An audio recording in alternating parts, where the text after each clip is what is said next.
ঘুরিয়ে পেঁচিয়ে কথা বলবেন না, যা বলার সাফ সাফ বলুন। ঘুরিয়ে পেঁচিয়ে কথা বলে ভীতু আর অপরাধীরা। আপনি কি সেরকম কিছু? একদম হেলা করবেন না বলে দিচ্ছি, মোটেও ভালো হবে না। মারোয়ানের শ্লেষাত্মক কণ্ঠ। আচ্ছা, করলাম না হেলা। হ্যাঁ, তোমার স্কুলে আমিই ছিলাম, এবার কি করবে? নিশাত আশ্চর্যান্বিত হয়ে কলার ছেড়ে দিল। একবার জেরা করতেই ঘাড়তারা লোকের কাছে এমন ফটাফট ফটাফট উত্তর আশা করেনি নিশাত। ধীর কণ্ঠে বলল, আপনি পুলিশ? মারোয়ান বাঁকা হাসল। হ্যাঁ, এবার তোমাকে থানায় ট্রান্সফার করব, একজন আইনের লোকের কলার ধরার অপরাধে। এতদিন মুখে মুখে তর্ক করার কারণে তোমাকে গ্রেফতার করা হলো Fauzia Nishat. You are under arrest. Nishat জবাব না দিয়ে ঝোঁক গিলতে লাগলো। মারোয়ান এক ভ্রু চেয়ে তার দিকে চেয়ে। নিশাত একটু স্থির হয়ে বলল, বিশ্বাস করতে কষ্ট হচ্ছে। তো করো না, কে বলেছে বিশ্বাস করতে? মারোয়ানের খাপ ছাড়া উত্তর। নিশাত একটা লম্বা শ্বাস ফেলে বলল, কতদিন হলো এই পেশায় আছেন? বহুদিন। আপনি ভাদাম্মা আকাম্মা দেখাতেন, আদতে আপনি তা নন, তাই তো? জানি না, কখনো বলেননি কেন? আমার ইচ্ছা। আমার সাথে এত গোপনীয়তা কেন? কারণ তুমি বিশ্বাসভাজন নও, তাই। বিশ্বাসভাজন কে তাহলে? আমার একান্তজন। আপনার একান্তজন কে? মারোয়ানের বিরক্তি কণ্ঠ। এত এত প্রশ্নের উত্তর দিতে বাধ্য নই, চা বানিয়ে দাও। নিশাত জেদি গলায় বলল, আমিও চা বানাতে বাধ্য নই। আপনার একান্তজনকে বলুন। তেরামি করো না ফৌজিয়া নিশাত, একদম জেলে ভরে দেব। দিন এর সংসারের চেয়ে জেল অত্যাধিক শ্রেয়। ভয় ডর নেই? না। স্বামীর মুখে মুখে তর্ক করা বেত্তমিজ মহিলাদের কাজ। তুমি কি বেত্তমিজ? মারোয়ানের গুরুগম্ভীর প্রশ্ন। নিশাত সোজা সাপটা বলল, আপনাকে স্বামীকে বলল জালিমদের উচিত জবাব দেয়া ভালো কাজ। স্পর্ধাগত। আমাকে ইনডাইরেক্টলি জালিম বলছো? ইনডাইরেক্টলি বলিনি, ডাইরেক্টলি বলেছি। অবশ্য আপনার গায়ে লাগলে তো, যেই গন্ডারের চামড়া, বাপরে। মারোয়ান ভ্রু কুচকে বলল, আজকে মনে হয় বেশি মুখ চলছে। ভুলে যাচ্ছ নাকি আমি কে? নিশাত চুলগুলো হাত খোপা করতে করতে বলল, ভুলিনি, আগে তর্ক করতাম না বেকার ভব ঘুরে দেখে। এদের সাথে তর্ক জমিয়ে বিশেষ ফায়দা নেই। তর্ক জমে শেয়ানে শেয়ানে। বলতে চাচ্ছ আগে আমি বুদ্ধিমান ছিলাম না? অবশ্যই না। বুদ্ধিমান পুরুষ কোনোদিন শুয়ে বসে থেকে বউকে ইনকামে পাঠায় না। বুদ্ধিমান বলছি কি, প্রকৃত পুরুষ মানুষ কখনো বউয়ের টাকা চলে না, উল্টো বউকে ঘরের রানী করে রাখে। ঠিক যেমন ঝিনুক তার মূল্যবান মুক্তা খোলসে সযত্নে রাখে, ঠিক তেমন। মারোয়ান হামি দিয়ে নির্লিপ্ত গলায় বলল, ও আচ্ছা। যাই হোক, আপনি এসব কাজ আমার আড়ালে করতেন তো নাভানকে রাখতেন কোথায়? কোথায় আবার রাখবো, আমার কাছেই থাকতো। আর তুমি স্কুলে থাকতে কাজে গিয়েছি আজকেই শুধু। বেশিরভাগ সময় তুমি বাসায় ফিরলে যেতাম।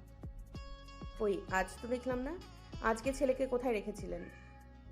ও ঘুমিয়েছিল, তাই ঘুম পাড়িয়ে রেখে এসেছিলাম। ওর ঘুম থেকে উঠতে উঠতে আমি হাজির হয়ে যেতাম। কথা শেষ হতেই নাহওয়ানের গলার আওয়াজ পাওয়া গেল। ঘুম ঘুম চোখ ডলতে ডলতে বাচ্চাটা উঠে এসেছে। মাকে সামনে দেখে ডেকে উঠল, মা।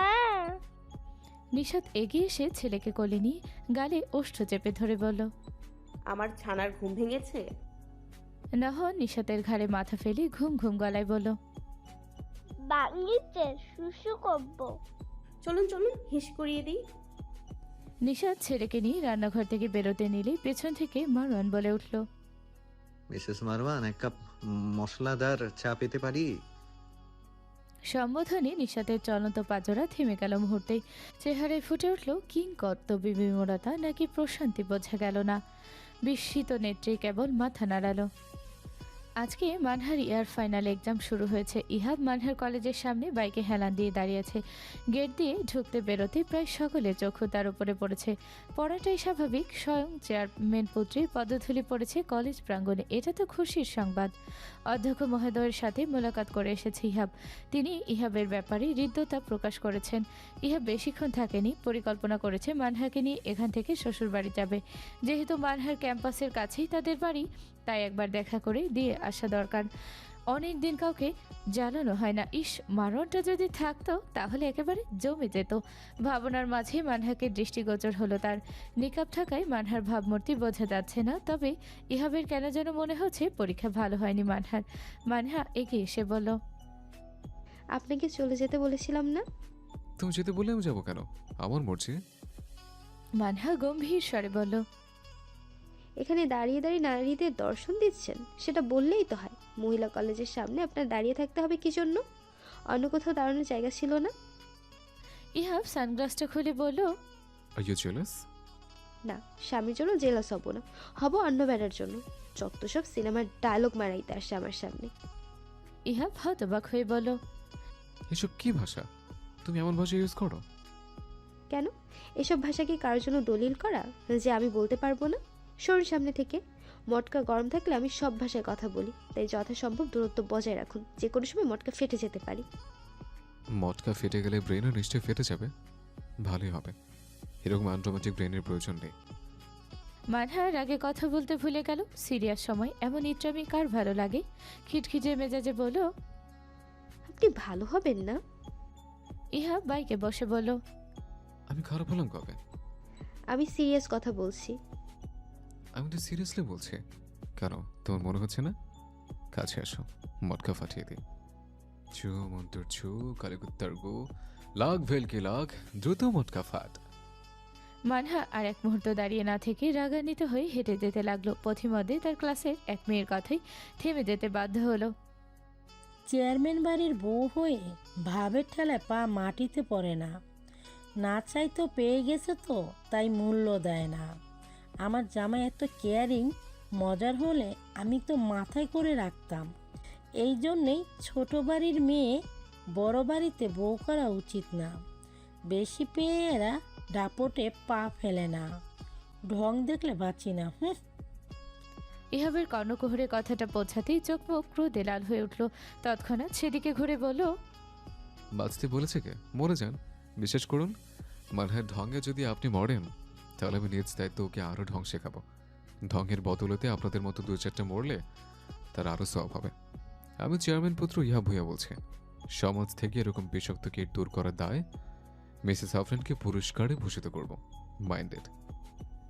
কথা শেষ করে মানহার দিকে এক পলক চেয়ে বলল, রাস্তার কুকুর ঘেউ ঘেউ করবে, এতে দাঁড়িয়ে না থেকে সামনে এগিয়ে যেতে হয়। কথা শেষ করে হাত মুঠো করে এক নজর মেয়েটির পানে চেয়ে মানহার হাত ধরে চলে গেল। সহপাঠী মেয়েটি চরম অপমানিত হলো। ভরা রাস্তায় এতগুলো মানুষের সামনে এমন অপমান ও কুকুর সম্বোধনে লজ্জাও পেল বেশ। ভবিষ্যতে মানহার সাথে পাঙ্গা নেয়ার আগে আজকের কথা অবশ্যই মনে পড়বে তার। সাপের লেজে পাড়া দিয়েছে, ছবল তো খেতেই হবে। সময়টা মধ্যাহ্নের খানিক আগে।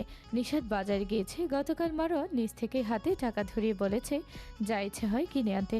নিশাতের কি যে ভাল লাগছিল তখন। এমন একটা মুহূর্তের জন্য সে বিয়ের পর থেকে অপেক্ষারত ছিল। আল্লাহ তার মনস্কামনা পূরণ করেছেন। আল্লাহর দরবারে ইতিমধ্যে কয়েকবার শুকরিয়া জ্ঞাপন করে ফেলেছে নিশাত। স্কুল থেকে কিছুদিনের জন্য ছুটি নিয়েছে সে। ওই ঘটনার পরে একদিনও স্কুলে যাওয়া হয়নি তার। ঘরে অলস সময় পার করছিল বিধায় বাজারের উদ্দেশ্যে বেরিয়ে পড়েছে। ঘরের সওদাপাতি দরকার ছিল কিছু। মারণ ছিল তখন ঘুমে। অনবরত দরজা ধাকানোর ফলে সে বেশ বিরক্ত হলো।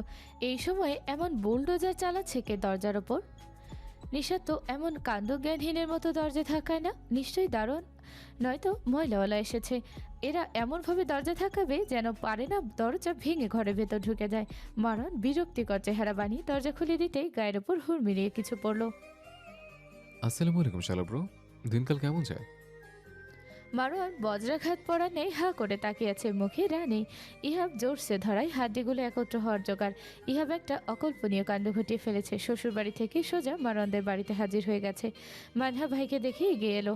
বনে ডাকি মারণ স্তব্ধতা কাটিয়ে কোনো রকম বলল, তোরা এখানে? উত্তরটা ইহাব দিল।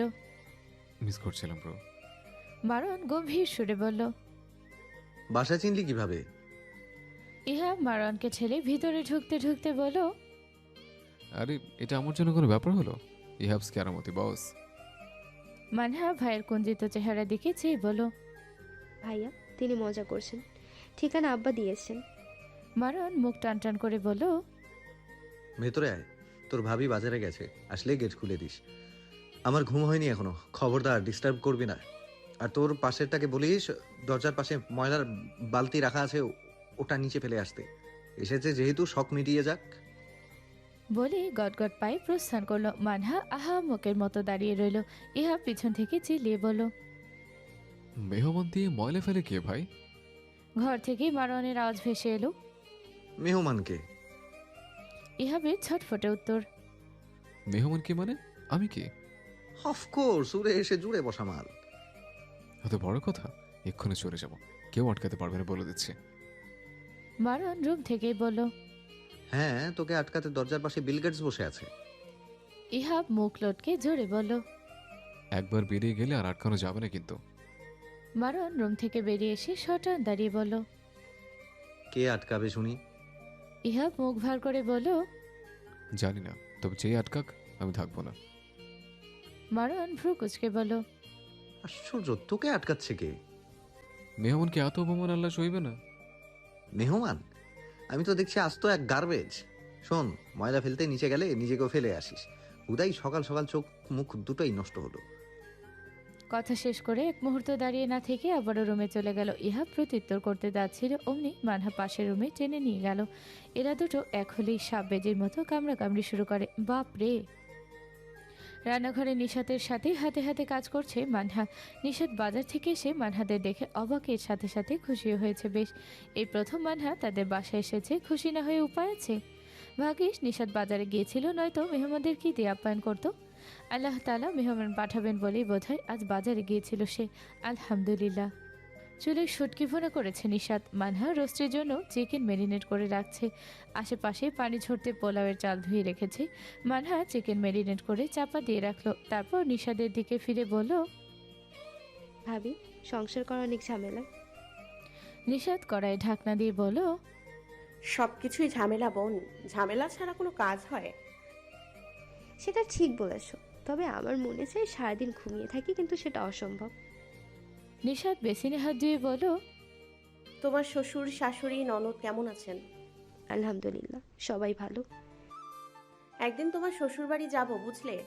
তোমার শাশুড়ি মানুষটাকে দেখার আমার বড্ড ইচ্ছে। যেভাবে বর্ণনা করেছো মনে হয় সেই নারীকে সামনাসামনি না দেখলে একদমই চলবে না। মানহা একটু উদাসীন গলায় আওয়াজটা কমিয়ে বলল। যেতে ইচ্ছে হলে ভাইয়াকে নিয়ে যাও। ভাইয়াটা তো কাঠখোট্টা, একটু রসকস নেই বুঝলে। এসেছি পর একটা বার জিজ্ঞেস অব্দি করেনি কেমন আছি। ওনার সাথে মিলে সাববেজের মতো হাউকাউ জুড়ে আবার ঘুমোতে চলে গেছে। উফ, এত ঝগড়া বোধহয় মহিলারাও করতে পারে না যতটা তারা দুজনে করে। মা গো মা! কথা শুনে নিশাত মুচকি হাসছে। মানহা তা দেখে বলল। হেসো না তো ভাবি, তুমি কিভাবে যে ভাইয়ার সঙ্গে থাকো আল্লাহই ভালো জানে। এমন ঘাওড়া আর রোবট কিসেমের মানুষ আমি ইহ জন্মে আর দুটো দেখিনি। একেবারে হিটলারের যমজ ভাই বিটলার, মায়া মহব্বত কম। মানহার কথায় নিশাত একটু জোরে হেসে দিল। মারো নিশাতের হাসির মাঝে রান্নাঘরে ঢুকে ভ্রু বেঁকিয়ে বলল। রান্না বান্না রেখে এত হাসাহাসি হচ্ছে কেন? খিদে পেট চোচো করছে আর তারা আমোদ ফুর্তি করছে। এইটা এসে আরো ডিস্টার্ব করছে। যা এখান থেকে। রান্না বান্নার তো জানিস না? এখানে দাঁড়িয়ে দাঁড়িয়ে দাঁত খেলাচ্ছিস কেন? যা ভাগ। বলি মানহার মাথায় চাটি মারল। মানহা ঠোঁট উল্টে ভাইয়ের দিকে তাকিয়ে বলল। রান্না বাড়ার রও না জানলে শ্বশুরবাড়ি কি তুমি রেঁধে দিয়ে আসো? মারণ মানহার মাথায় আবারও ঠোসা দিয়ে বলল। আমাকে ওসব ভংচং বিশ্বাস করতে বলিস না। তোর শ্বশুর বাড়ি যেই বড় লোক, তুই সেখানে ঘুম ছাড়া আর কোনো কাজ করিস বলে মনে হয় না। সেখানে উঠতে বসতে শুতে কাজের লোক ফিক্স। ইভেন হাঁকতেও তোদের লোক লাগে। এখানে এসে যতই ফাপড় মারিস, সত্য কোনোদিনও মিথ্যা হবে না। ভাইয়ের কথা শুনে মানহা নিশাতের দিকে গাল ফুলিয়ে চাইল। নিশাত হেসে তরকারি নাড়াতে নাড়াতে বলল। সব সময় এত বিটলামি করেন কেন বিটলার মহাশয়? মারণ ভ্রু নাচিয়ে বলল। বিটলার আবার কে? নিশাত কিছু বলতে নিলে মানহা চোখ দিয়ে ইশারা করলো কিছু না বলতে। নিশাত তা দেখে কথা ঘুরিয়ে বলল। কেউ না। আপনি বাইরে যাবেন? না। কেন? আপনার কাজ নেই আজ? মারওয়ানের দিকে চেয়ে নিশাতের কথা বন্ধ হয়ে গেল। এমনভাবে তাকিয়েছে যেন নিশাতকে এখনই চিবিয়ে খেয়ে ফেলবে। নিশাত জিভে কামড় দিয়ে অন্যদিকে তাকালো। মানহা নিশাতের দিকে চেয়ে অবাক গলায় বলল। ভাইয়া এখন কাজ করে ভাবি? নিশাত আমতা আমতা করে বলল। আরে না, সিগারেট টানতে টানতে বাইরে যায়, তাই মজা করে সেটাকে কাজ বলেছি। মানহা চোখ সরু করে কিছু বলতে নিলেই মারণ গম্ভীর স্বরে বলে উঠল, শোন, যেটা বলতে এখানে এসেছি, তোর জামাইকে বল আমার ছাউকে দিতে। ওকে সেই যে নিয়েছে এখনো দেয়নি, যা গিয়ে বল। মানহা ভাইয়ের গম্ভীর কণ্ঠ শুনে এক মুহূর্ত দাঁড়িয়ে না থেকে রান্নাঘর থেকে বেরিয়ে গেল। মানহা বেরিয়ে যেতেই মারোয়ান নিশাতের মাথায় পেঁচিয়ে রাখা ওনার নিচ থেকে লম্বা পেনি টেনে ধরে বলল, তোমাদের পেট পাতলা মেয়েদের জন্য কিচ্ছু জানাতে হয় না, সব এখানে ওখানে সাপ্লাই করে বসে থাকো, মাথা মোটা মেয়ে ছেলে। নিশাত মাথার পেছনে হাত দিয়ে বেনি চেপে বলল, খেয়াল ছিল না, এত কথা শোনানোর কি আছে? তোমার খেয়াল থাকে কি আমার সাথে কিভাবে পায়ে পা লাগিয়ে ঝগড়া করা যায় সেটা? মন চাচ্ছে টিপে চ্যাপটা করে দিই, সাইজও কম বুদ্ধি শুদ্ধিও কম, লিলিপুট কোথাকার। নিশাত মুখ ফুলিয়ে মারোয়ানের দিকে চেয়ে মুখ ঘুরিয়ে নিল। রান্নায় মনোযোগী হলো। একটা কথা বলবে না সে, সামান্য একটু কথা মুখ ফসকে বেরিয়ে গেছে, এতে কি দুনিয়া একেবারে ধ্বংস হয়ে গেছে? বিড়বিড় করে বলল, মানহা ঠিকই বলেছে, বিটলার কোথাকার। মারোয়ান নিশাতের কানের কাছে গিয়ে বলল, তুমি তো তাহলে মিসেস বিটলার। নিশাত থতমত গেল, কথা শুনলো কি করে? কান পাচ্ছেন কেন? তুমি আসতে বলছো কেন? ইহাব নাহানকে বুকে নিয়ে শুয়ে আছে। নাহন ইহাবের আদরে ভর্তা হয়ে গেছে। ইহাব হেন জায়গা বাদ রাখেনি চুমু দিতে। বাচ্চাটা অসহায় হয়ে প্রথমে চিল্লাচিল্লি করেও বিশেষ ফায়দা করতে পারেনি। চিল্লালে চুমুর ডোজ আরও বেড়ে যায়। অগত্যা নিরুপায় হয়ে চুমু খেয়েছে। ইহাব চুমু দিতে দিতে ক্লান্ত হয়ে বাচ্চাটাকে নিয়ে শুয়ে পড়েছে। নাহনের নড়চড়ায় বিরক্ত কণ্ঠে বলল, এত নড়ছে কেন রসগোল্লা? দিচ্ছ কেন? মুখ মিতা। তোকে চটকে খেয়ে ফেলেনি শুকরিয়া কর, শালার বেটা। নাহন বুকের উপর শুয়ে ছলছল নয়নে বলল, মার কাছে যাব। বলি লে, রসগোল্লাটা মার কাছে যাবে? না, ফুপার কাছে থাকো, তোমাকে আরো চুমু দেবো না। বাচ্চাটা ছটফট করতে করতে বলল, না বাবা। এই, বাবাকে ডাকলে খবর আছে, এত বাবা বাবা করো কেন? ফুপা ফুপা করতে পারো না? নাহন ফুপাতে ফুপাতে বলল, পুপা পূজা। বাবা ভালো।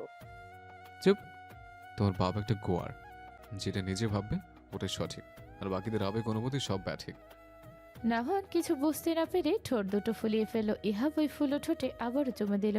নাহন গুলুমুলু হাত দুটো দিয়ে মুখ ঢেকে গুনগুন করে কাঁদতে কাঁদতে বলল, কোথাও শান্তি নাই, সবাই বেশি বেশি চুমায়। ইহাবে তো কিউট কিউট কথা শুনে আরো কোলের মধ্যে ঢুকিয়ে হেসে বলল, ওরে আমার রসগোল্লা চমচম ল্যাংচা, তোকে খেয়ে ফেলে ন্যাংটা। না বাবা, তোমাকে খুব মারবে। ইহাব ভয় পাওয়ার ভঙ্গিমায় চোখ বড় বড় করে বলল, ওরে বাবা, ভয় পেয়েছি, খুব মারবে? নাহন ঘন ঘন মাথা নাড়ালো, অর্থাৎ খুব মারবে। ইহাব হামি দিয়ে বলল, মারতে এলে তোর বাপকেও চুমাই দেবো, বুঝলি সমুদ্রের বেটা। মানহা রুমে ঢুকতেই নাওয়ান ফুপির কোলে যাওয়ার জন্য ছটফট শুরু করলো। মানহা এগিয়ে এসে বলল, এ কি, ওকে আপনি এমন চেপে ধরেছেন কেন? ও ব্যথা পাচ্ছে না? এই সমুদ্রের বোন, বেশি কথা বলবে না, বেশি কথা বললে ওকে ছেড়ে তোমাকে এভাবে ধরবো। মানহা মুখ কুচকে বলল, ওকে ওর বাবা নিয়ে যেতে বলেছে, আমাকে দিন, ভাইয়ের কাছে দিয়ে আসি। নাহন বাবার কথা শুনে বাবা বাবা করতে লাগলো। ইহা বিরক্ত হয়ে বলল, এই শালাটা মারাত্মক দাদর, একটু ওর ছেলেকে করে নিয়েছে, এতে জ্বলে পড়ে যাচ্ছে। আপনি এতক্ষণ রেখেছেন কি মনে করে? আপনি ওকে এতক্ষণ রেখেছেন কি মনে করে? ও বাচ্চা মানুষ, বাবা মা ছাড়া কিছু বোঝে? ইহাব শোয়া থেকে উঠে বসে বলল, বলছে না দেখেই তো বোঝাচ্ছে, ট্রেনিং দিচ্ছে যেন বাপ বাপ না করে ফুপা ফুপা করে। আপনার মতো তার ছেড়া দুটো দেখিনি। কোনো বাচ্চাকে দেখেছেন বাপ বাপ না করে ফুফা ফুফা করতে? ইহাব নাহনের দিকে তাকিয়ে বলল, দেখে না তো কি হয়েছে, এখন দেখবো এই রসগোল্লাটা এরকম করবে, কেন রসগোল্লা? নাহন ইহাবের হাঁটুর উপরে বসা। ইহাবের প্রশ্নে কেঞ্জি ধরে বলল, না মুখের ওপর এইভাবে না বলতে হয় না বাছা। ইহাবের অভিমানী জবাব মানহা ফিক করে হেসে দিয়েছে। নাহন ফুপিকে হাসতে দেখে নিজেও ফিচ ফিচ করে হেসে দিল। মানহা হাত বাড়িয়ে বলল, আসেন আব্বার কাছে যাই। নাহন ফুপির দিকে হাত বাড়িয়ে বলল, বাবার কাছে যাব। পুপা পচা। এই পচা বললে কেন? আর ছাড়বো না, পচা বলার শাস্তি এটা। কত আদর করে রসগোল্লা ডাকি আর সবাইকে পচা ডাকে, খুব কষ্ট পেলাম, রাগ করেছে। বলে ইহাব ঠোঁট উল্টালো। নাহন ইহাবের কোলের মধ্যে চুপটি করে বসে ইহাবের দিকে চাইলো, পা দুটো দুলিয়ে কানের পিঠ চুলকে বলল। রাগ করছো? ইহাব নাহনের মতো বাচ্চামি করে বলল। করছি। নাহন বেশ খানিক্ষণ ইহাবের দিকে তাকিয়ে কানের পিঠ ডলে গেল, তারপর আস্তে করে বলল। রাগ করছে? কমেনি। কখন কমবে? ইহাব মুখ ঘুরিয়ে বলল। সেটা দিয়ে তোমার কি দরকার? আমার আগে কার কি আসে যায়? নাহন একটু ভেবে বলল। তোমার রাগ কমলে যেতে পারবো, তাই জিজ্ঞেস করছি। মানহা বিছানার পাশে বসে দুই হাতে তালুতে মুখ ঠেকিয়ে তাদের খুনসুটি দেখছিল। নাহনের উত্তরে হাসতে হাসতে গড়াগড়ি খেলো। ইহাব চোখ কপালে তুলে বলল। শালার ব্যাটটা মারাত্মক শেয়ানা। তুমি আমার সঙ্গে কথা বলো না কেন রিন পাউডার? মানহার কোলে মাথা রেখে ইহাব বলল। মানহা মুখটা গোমরা করে রাখলো, প্রত্যুত্তর করলো না। একটু আগে ভাতিজাকে দিয়ে এসে বিছানায় বসেছে। ইহাব আবারও বলল। বাবা